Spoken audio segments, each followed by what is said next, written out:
오늘 본문 가운데 보면 이스라엘 민족들이 이제 마지막 관문, 그러니까 가나안 땅에 들어가기 위한 이 마지막 관문으로서 이 요단강을 건너야 되는 이런 시점에 와 있습니다.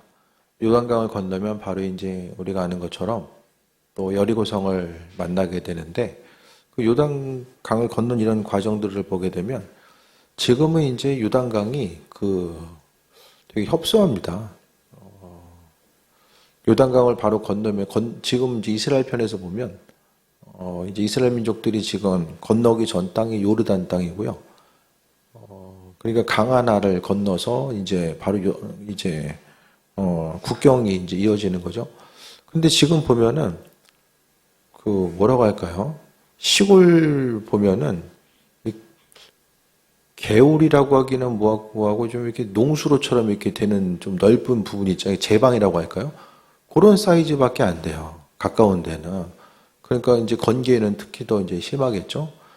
기후가 이제 변화되면서 또 이제 여러 가지 이제 뭐 넓은 곳, 좁은 곳도 있는데 이 당시에 보면은 지금과는 생각할 수 없을 정도의 거의 이제 그냥 건너기에는 엄두를 낼 수 없는 그곳으로 이제 그런 장소로서 보여지게 되는데요. 오늘 15절에 보니까 요단이 곡식 거두는 시기에는 항상 언덕에 넘치더라라고 합니다. 뒤에 자꾸 센 소리 나네.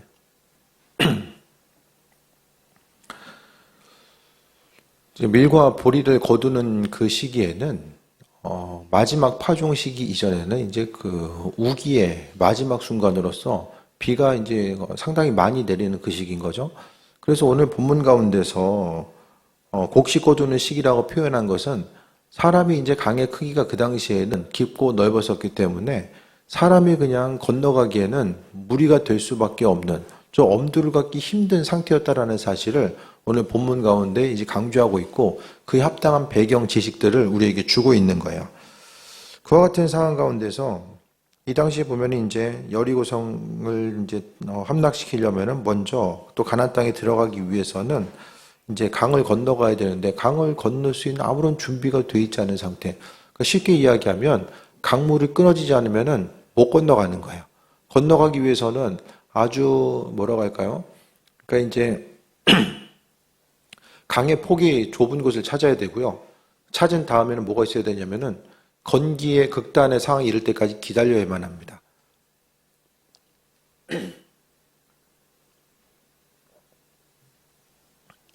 건너고 싶다고 해서 건널 수 있는 것이 아니라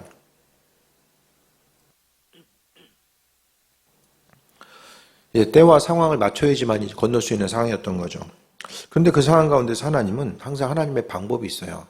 하나님 우리가 생각하는 것보다 이 성경에 있는 한 사람 한 사람의 그 행함의 모습을 보면 만나야 될 사람들 만나게 하시고 또 하나님의 그 계획하심과 인도하심 분명하게 있게 됩니다. 예를 들어서 이제 정탐꾼들이 가나안 땅에 이제 들어갔을 때에 여리고성에 이제 먼저 정탐꾼들이 들어가잖아요. 예, 그랬을 때에 하나님께서 기생 라합을 예비하셔서 그 라합으로 인하여서 어떻게 됩니까? 정탐꾼들이 몸을 숨기고 또 도망갈 수 있는 시간을 버는 이런 하나님의 예비하심이 분명히 있게 되고요. 순간순간 그 여리고성도 마찬가지입니다. 그들이 공격해서 절대로 넘어뜨릴 수 없는 무너뜨릴 수 없는 성읍이 바로 여리고였고 하나님의 방법대로 분명히 그 뜻과 예비하심이 있었던 거예요. 교회를 향해서도 마찬가지로 또 각각의 한 사람 한 사람 개인 가운데 또 가정 가운데서도 마찬가지입니다. 하나님은 하나님 나름대로의 방법을 가지고 또 그분의 선하신 뜻과 인도하심을 비치시고 또 만들어 가시는 이런 과정들 자체를 또 말씀하고 있는데요. 7절 보니까 여호와께서 여호수아에게 이제 이르시되 내가 오늘부터 시작하여 너를 온 이스라엘 목전에서 크게 하여 내가 모세와 함께 있었던 것 같이 너와 함께 있는 것을 그들이 알게 하리라. 그러니까 여호수아에게는 모세와 함께 하셨던 그 은혜와 풍성함 또 교제함과 동행함의 복을 여호수아에게 하나님께서 말씀하셨고요. 또 그 이후에 하나님의 방법들이 분명히 있었습니다. 그러니까 이스라엘 민족들을 봤을 때에 하나님의 계획하심이 아니면은 그들은 어떤 일을 이루든지 간에 스스로의 방법과 노력에 의해서 그 일들을 이루었고 또 만들었다라고 이제 이야기할 수 있는 그런 상황이었거든요. 하지만은 이스라엘 민족들로 하여금 하나님께서는 한 가지 한 가지 돌아보시면서 하나님의 행하심과 인도하심을 비춰주시고자 은혜로 베풀어 주시는데, 요단강을 건너는 모습 뭐랑 똑같습니까? 모세 때에 홍해를 건너는 것과 똑같잖아요. 그런데 여기서 보면은 홍해를 건너봤던 사람들은 이제 대부분 죽게 되죠. 다음 세대 말고 이제 홍해를 건너섰던 1세대들은 이제 대부분 죽어요. 그러니까 하나님께서 은혜로 베풀으셨던 이런 그 모세와 함께 경험했었던 1세대들은 죽게 되고, 나머지 세대들은 하나님께서 함께 하심에 대해서 경험하고 나아가는 이런 경험치 자체가 부족할 수 있었다라는 거예요. 그래서 하나님은 하나님의 방법을 비춰주시고 함께 하시는 내용들에 대해서 보게 되는데, 9절 보니까 여호수아가 이스라엘 자손에게 이르되 이리 와서 너희 하나님 여호와의 말씀을 들으라 하고, 이스라엘 민족들 가운데 하나님 말씀하시는데 환난과 어려움과 위기의 순간에 하나님은 그분의 뜻과 인도하심을 비추셨다는 것을 보게 됩니다. 주의 음성이 언제 더 잘 들립니까? 힘들 때 더 잘 들리잖아요. 기도도 힘들 때는 하지 말라고도 하잖아요. 기도 안 하는 거 보면은 아직 덜 힘든 거야. 아직 그냥 먹고 살만하니까 기도 안 하는 거예요. 아니, 그렇지 않아요? 아니, 지금 당장 기도 안 하면 죽게 생겼는데, 예? 그러면 이제 중보기도 요청하고 난리 날 거예요. 살만 하니까 그냥 조용히 그냥, 예? 표 안 나게 기도하는 거죠. 그러니까 인생에 있어서, 내 인생에 있어서 하나님이 필요하다라는 사실에 대해서 인지하는 사람은 적극적으로 기도하는데, 기도를 안 한다라는 것은 뭐냐면은, 주님 아니더라도 그냥 내 인생 내가 계획해서 어느 정도 살 수 있습니다라는 것을 이야기하는 것과 마찬가지인 거예요. 그러니까 주를 찾지 않으면은 뭐라고 하나님께 여기신다는 거예요? 알아서 살만 하구나. 그러니까 기도를 멈추는 그 순간부터 하나님, 제 인생은 제가 알아서 살겠습니다. 필요하면 다시 또 찾아뵙겠습니다. 나 이제 문 닫아. 그럼 또 필요하면 또 찾아가고. 그럼 어떻게 됩니까? 사사시대의 이스라엘 민족들처럼 되는 거야. 힘들 때만 주님 찾고 또 살만 하면 떠나가고 힘들면 찾고 떠나가고, 요거 이제 반복되면 어떻게 됩니까? 분별력을 이제 상실하면서 나아가는 거예요. 관계성의 파괴가 그 안에서 이제 나타나게 되는 거죠. 그래서 우리가 오늘 본문 가운데서 볼 수 있는 것처럼 삶에 있어서의 간절한 순간, 또 하나님의 은혜가 아니면 행할 수 없는 그 순간에 우리가 해야 될 것은 주님의 행하심과 일하심에 대해서 또 신뢰하면서 기다리는 거예요. 하나님 알아서 하시는 부분이 있지만 우리에게 맡겨주신 것은 기도하라고 말씀하셨어요. 아버지의 계획하심이 있어도 반드시 우리에게 기도를 요청하셨거든요. 그러니까 하나님은 성실하게 하나님의 행하실 일들을 행하시는데 우리가 해야 될 것은 기도하는 것임을 분명하게 강조하고 있어요. 그래서 하나님의 말씀을 들으라 하고라고 이야기하면서 10절에 또 말하되 살아계신 하나님 너희 가운데서 이제 이방 족속들 가운데 쫓아내시고 아버지께서 은혜를 베풀어 주시는데, 11절에 보라 온 땅의 주의 언약궤가 너희 앞에서 요단강을 건너가나니, 언약궤는 뭘 이야기합니까? 하나님의 임재의 상징이죠. 그 요단강을 건너가는 것도요, 이스라엘 민족들로 하여금 알아서 건너가 이게 아니라 그 언약궤가 간다는 것은 하나님께서 친히 먼저 움직이시고 건너가시겠다라고 하는 의지의 표현 자체를 말씀하고 있는 거예요. 그러니까 우리가 무슨 일 하든지 간에 하나님께서 먼저 가셔서 일하시게 우리는 해야 되는데, 그것이 바로 주의 말씀을 듣는 것이고 또 이 기도하는 과정에 있습니다. 내가 먼저 가가지고 알아서 다 처리할 것이 아니라 하나님께서 먼저 가시도록, 그러니까 주님보다 먼저 앞서가지 않도록 마음의 중심을 둬야 되고요. 주님보다 먼저 앞서가지 않는 것 자체가 기도하는 거죠. 몸쓰고 사는 인생 되지 마시고, 예? 기도하는 인생. 그래서 하나님께서 일하시도록 만들어 드리는 거예요. 언제까지 죽을 유물대에 달리실 거예요? 언제까지 달립니까? 달리다 보면 계속 달려야 되잖아요. 하나님 일하시도록 해야 되잖아요, 우리가. 그게 바로 지혜이고, 하나님은 앞서 가시겠다라고 말씀하고 있는데 사람이 믿음이 없으면 못 기다려요. 그래서 주님께서 행하신 일들을 기다리는 것보다 내가 하는 것이 훨씬 더 빠르고, 내가 움직이니까 순간적으로 마음에 편안함은 있겠지만 계속해서 달리다 보면 육신의 한계를 느낄 수밖에 없는 거죠. 그래서 언약궤가 너희 앞에서 요단강을 건넌다. 하나님의 말씀 자체, 그분의 임재 자체가 우리보다 앞서 나가는 거. 그래서 하나님의 말씀은 빛이고 또 등이라고 말씀하고 있잖아요. 그러니까 빛과 등불 대신 하나님의 말씀이 우리의 삶의 정관과 함께하고 우리의 인생을 비추고 있는가. 다시 말씀드리면은 주님께서 비춰주시는 그 길을 향해서 내가 나아가고 있는가. 그것을 이야기하는 거죠. 그래서 우리가 삶을 살아감에 있어서 우리가 지금 걷고 있는 길, 또 내가 온전한 방향성으로 잡고 있는 그 방향, 그 순간순간이 바로 하나님께서 원하시는 곳에 내가 서 있는가. 이런 부분을 계속해서 마음의 중심을 두고 좀 바라볼 수 있어야만 합니다. 그래서 하나님의 방법. 그러니까 하나님은요, 미리 이스라엘 민족들이 요단강에 이르기 전에 건너기 힘들 거라는 것을 알고 계셨던 거죠. 알고 계셨어요. 그러니까 하나님이 끝까지 처음부터 이제 정착해 나가는 과정 가운데에서 하나님의 도우심이 아니면 그게 불가능한 거죠. 우리가 간과하는 그 순간 하나님, 이것도 있어야 되고 저것도 있어야 되고 또 이 방법은 또 이렇게 해야 되고 주를 향해서 우리가 아뢰 때가 참 많이 있잖아요. 그런데 우리가 좀 잊지 말아야 될 것은 하나님이 모르고 계신 분이 아니라는 거예요. 기도는요, 무엇보다도 하나님 모르시기 때문에 알려드리기 위해서 행하는 것이 아니라 우리가 기도한다는 것은 하나님을 향한 믿음, 주님을 의지하고 있다는 믿음과 의지의 표현입니다. 기도는 가장 강력한 믿음의 표현이고 의지의 표현인 거예요. 하나님께서 주인 되셔서 그분의 일들을 이루어 나가실 것에 대한 그 기대함의 표현을 기도로서 행하고 있다는 거죠. 그러면 하나님이 기도 안 해도 물론 우리의 삶을 이끌어 오시고 또 하나님께서 허락하시는 그 은혜가 있어요. 전적인 은혜, 무조건적인 은혜가 있는데 그 앞으로의 삶이 더 주께 매달리고 또 하나님의 도우심에 대해서 간구하고 기도하면 우리의 삶을 주께서 어떻게 사용하실지에 대한 좀 기대함이 더 생길 수밖에 없습니다. 이스라엘 민족들 12를 택하고요. 13절에 보니까 온 땅에 주 여호와의 궤를 맨 제사장의 발바닥이 요단 물을 밟고 멈추면 요단 물이 위에서부터 흘러내리던 물이 끊어지고 한 곳에 쌓여 서리라. 이게 자연 법칙을 위배하는 거죠. 물은 위에서부터 아래로, 북쪽에서부터 남쪽으로 이제 흘러내리게 되는데 물이 멈추는 거예요. 이 물리 법칙을 지금 거스르는 행동들이 나오는 거죠. 그런데 하나님께서는요, 어떻게 합니까? 여호수아는 경험했잖아요. 여호수아는 홍해가 갈라지고 그것을 경험한 거. 그러니까 신앙생활하면서도 그 기도응답과 이런 경험치가 중요한 것은 한번 경험하면 그 다음에 더 사람이 믿음이 생기거든요. 그 믿음이 생기니까 더 기도하게 돼요.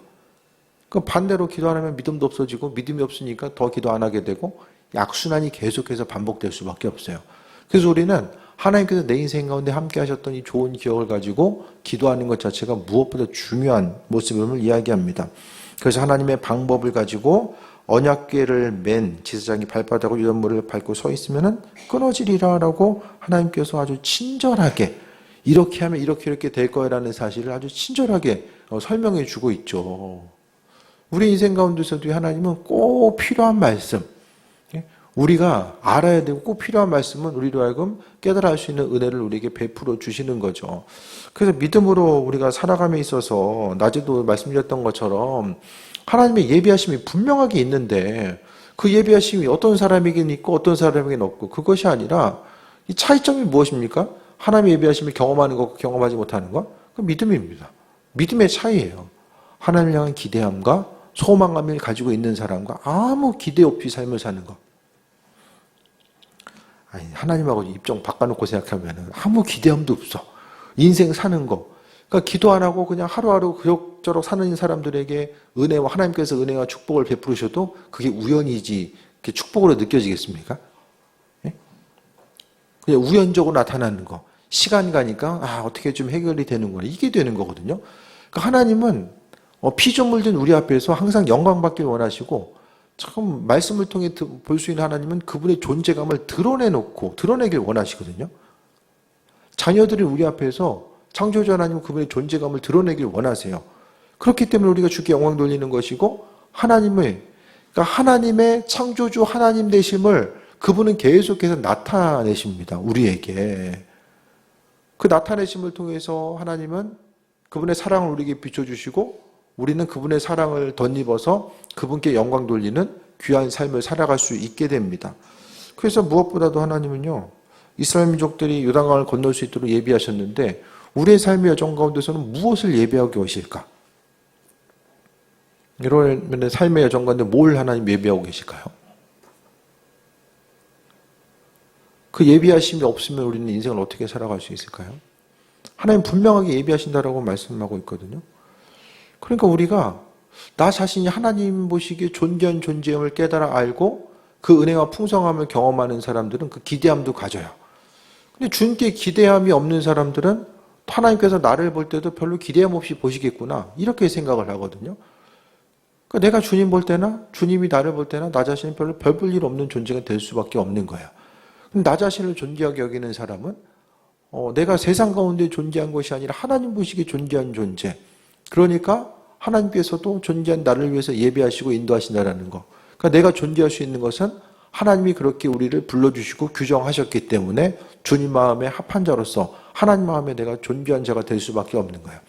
그럼 우리가 하나님께서 우리를 존귀하게 만드셔서 우리는 뭘 해야 됩니까? 천국에서는 장로들 또 천사들 뭐 하고 있습니까? 하나님께 영광 돌리잖아요. 주께 찬양하고 주께 영광 돌리는 하고 있어요. 그러니까 이 땅을 살아감에 있어서 피조물된 우리들이 창조주 하나님을 향해서 할 수 있는 가장 최고의 헌신은 주님을 인지하는 것이고 것을 인식하는 것이고 그분을 높이고 영광 돌리는 것이 우리가 해야 되는 최고의 헌신하는 것임을 말씀하고 있어요.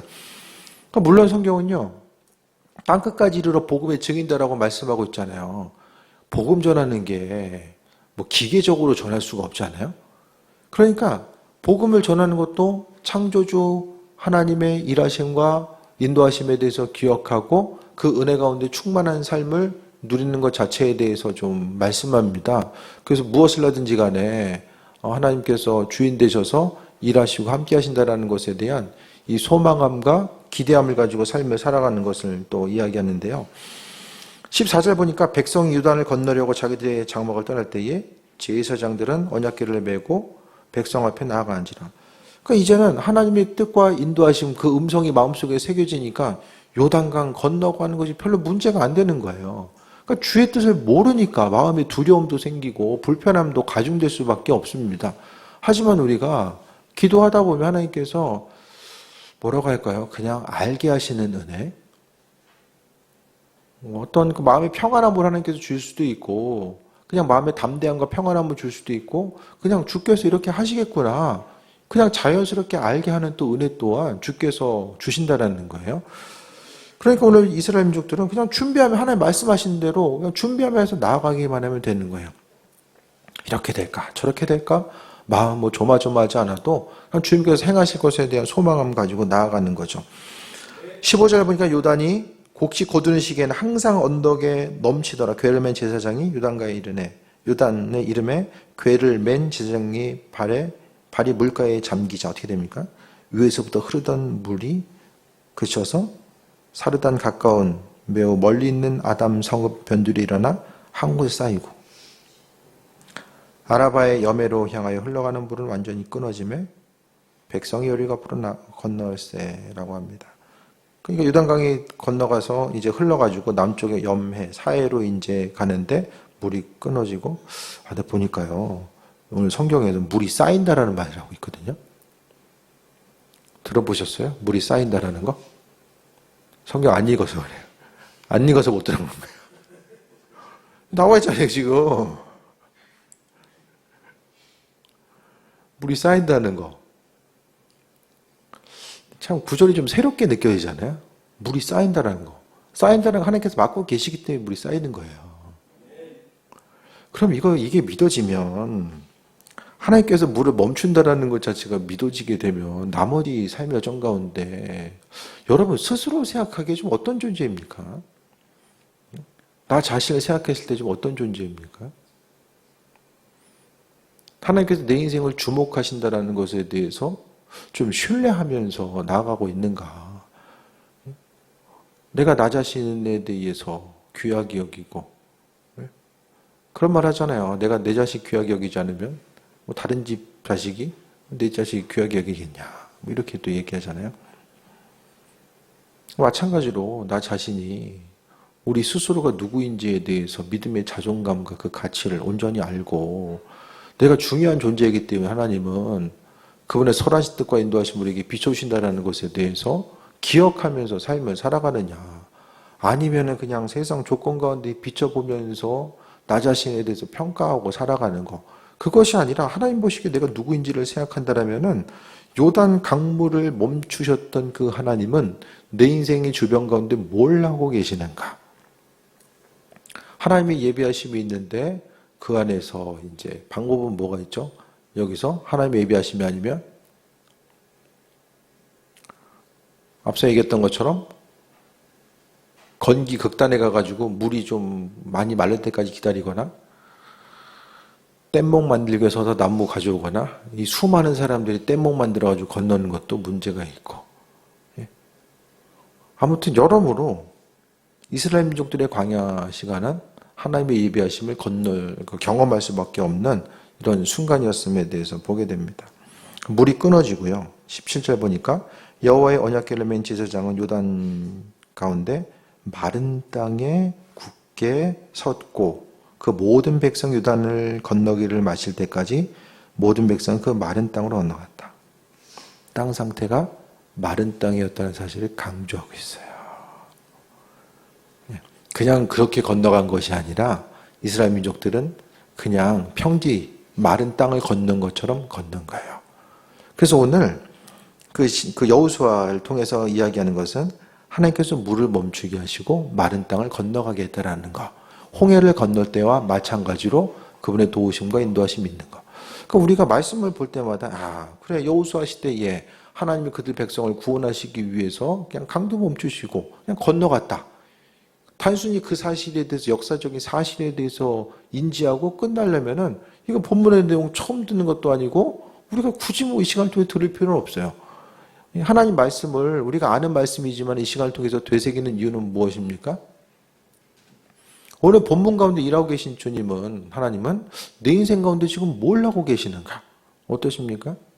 하나님께서 내 인생 가운데 무슨 일을 행하고 계신지에 대해서 바라보고 또 그분에 대한 기대함과 소망감을 가지고 지금 삶을 살아가고 있는가? 아니면 별 주님에 대한 기대함 없이 그냥 인생 열심히 살다가 또 예배 시간 되면 와서 예배 드리고 이런 패턴들이 반복되고 있지 않는가를 생각해 봐야 되거든요. 그러니까 믿음 생활을 잘한다는 건 무엇입니까? 정신을 바짝 차리고 내 주변에서 하나님께서 무슨 일을 행하고 계시는가, 나와 더불어서 일하고 계시는 그분이 나에게 도대체 뭐라고 말씀하시는가. 아니 하나님 살아계시면은 그 살아계신 하나님 뭐하고 계세요? 계속해서 말씀하고 싶어 하시잖아요. 하나님 말씀하고 싶어 하시는데 사람들이 안 들어서 문제죠. 참, 우리 말 얼마나 안 들어요, 그죠? 그러니까 애들한테 뭐 말 안 듣는다고 뭐 얘기할 필요도 없어. 하나님께서 마음에 감동 주셔도 별로 들으려고 안 하잖아요.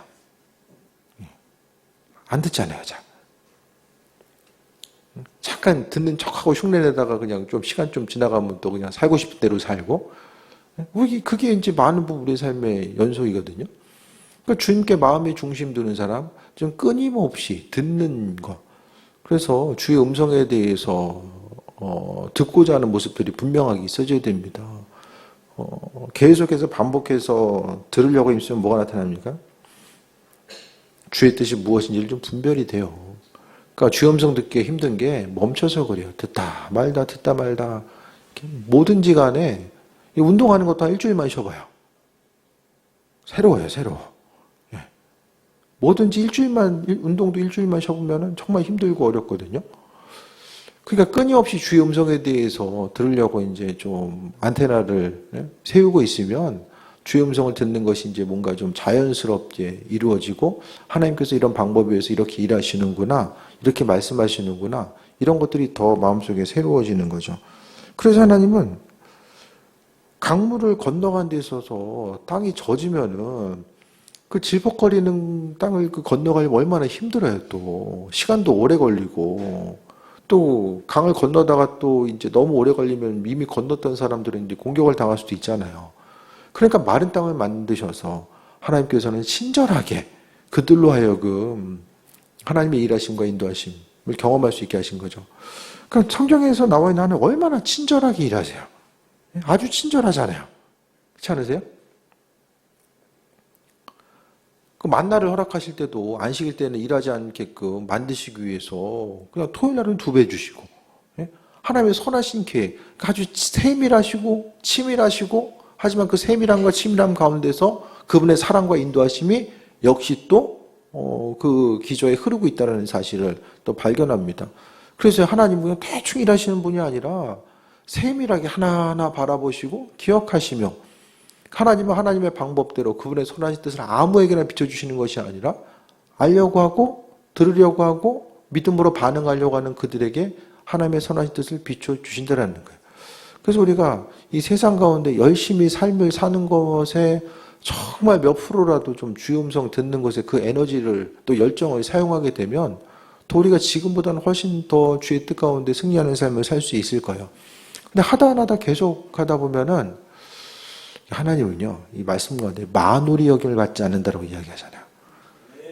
하나님 무시당하는 걸 싫어하시고 하나님은 하나님으로서 되어야 되는데 그것에 대해서 그분을 그 창조주로서 대하지 않는 그 부분에 대해서 주께서는 용납하지 않는다라는 거예요. 그러니까 결국 그 가운데서 나중에 이제 관계가 끊어지는 거. 세상에서 가장 두려운 것은 하나님과의 관계 단절입니다. 아무리 기도해도 주님께서 듣지 않는 거. 기도의 주도권은 우리가 아니에요. 하나님께서 주도권을 갖고 계시지 우리가 아니거든요. 기도했을 때에 하나님께서 응답하신다는 전제 조건이 있어야지 기도가 의미성이 아무리 죽어라고 기도해도 주께서 듣지 않으시면 뭐 우리와는 상관이 없다라고 말씀하시면은 이제 끝인 거죠. 그래서 마른 땅을 건너게 하신 하나님의 은혜. 그래서 이스라엘 민족들 가운데 하나님은요, 그들이 생존할 수 있는 것들 또 모든 것이 다 하나님께서 먼저 앞서가셔서 길을 내신다라는.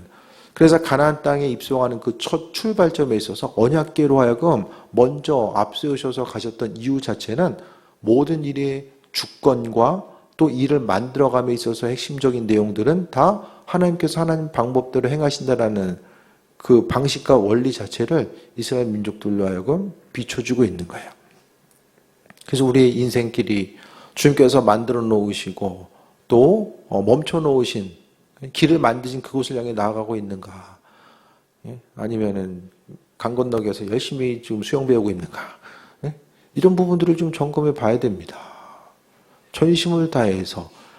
그러니까 하나님께서 행하셔야 되는 그런 여지 자체를 좀 얼마나 우리가 두고 있는가. 낮에도 말씀드렸던 것처럼 우리 인생 가운데 뭘 하셔야만 합니까? 하나님은 그분의 살아계심과 인도하심 우리에게 비춰주기를 원하시거든요. 그러니까 쉽게 얘기해 하나님은 생생내길 좋아하신다. 우리라고 알리고 싶어 하세요.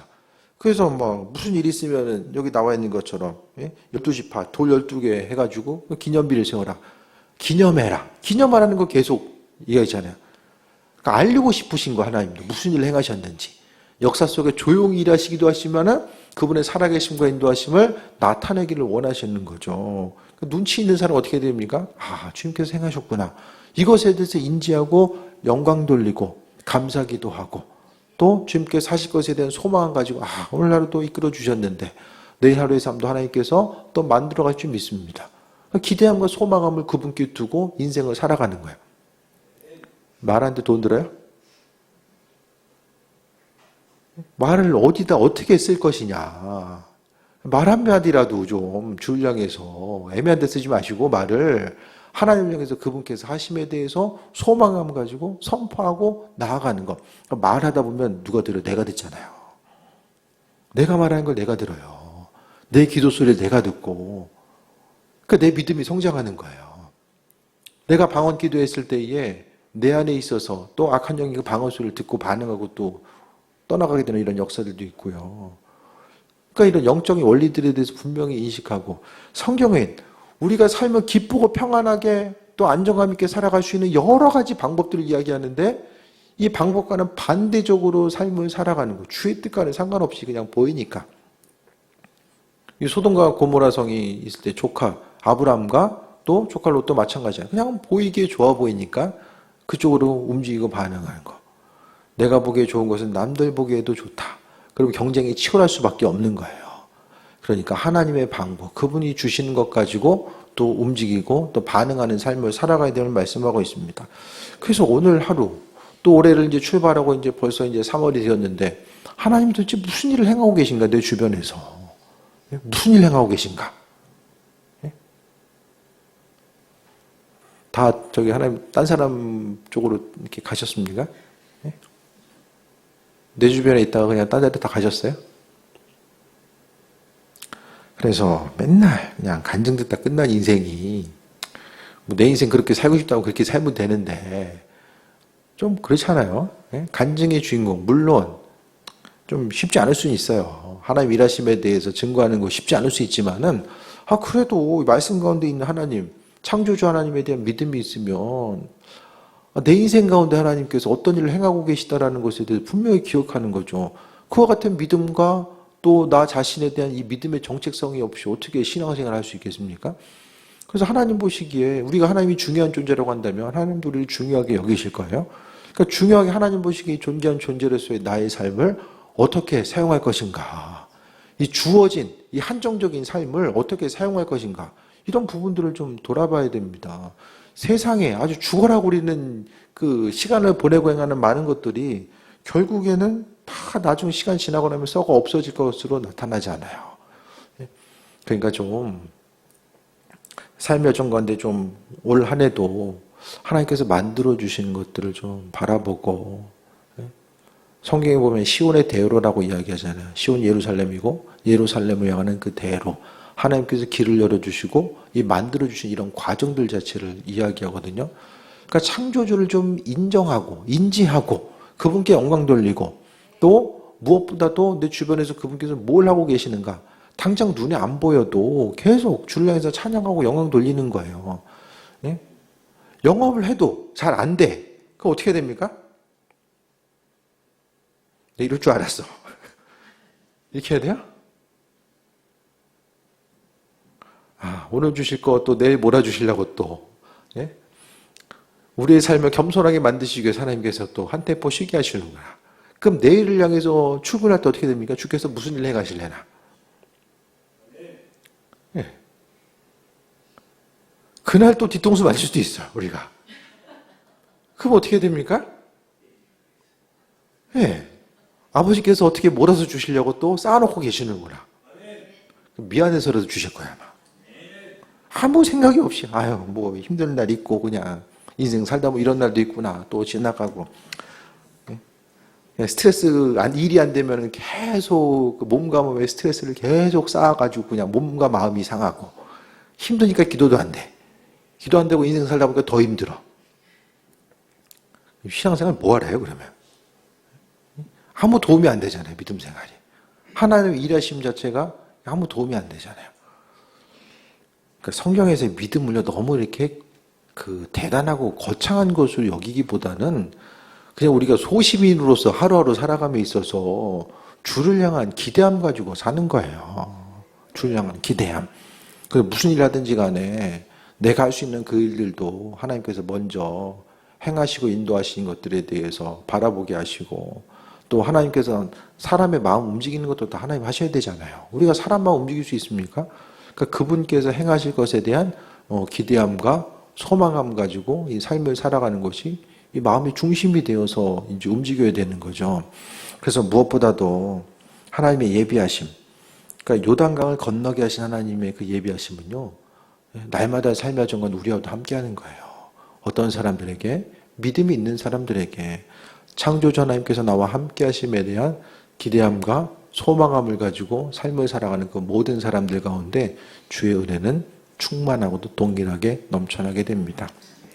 어둠 가운데 주께서 우리를 빛으로 불러주셨습니다.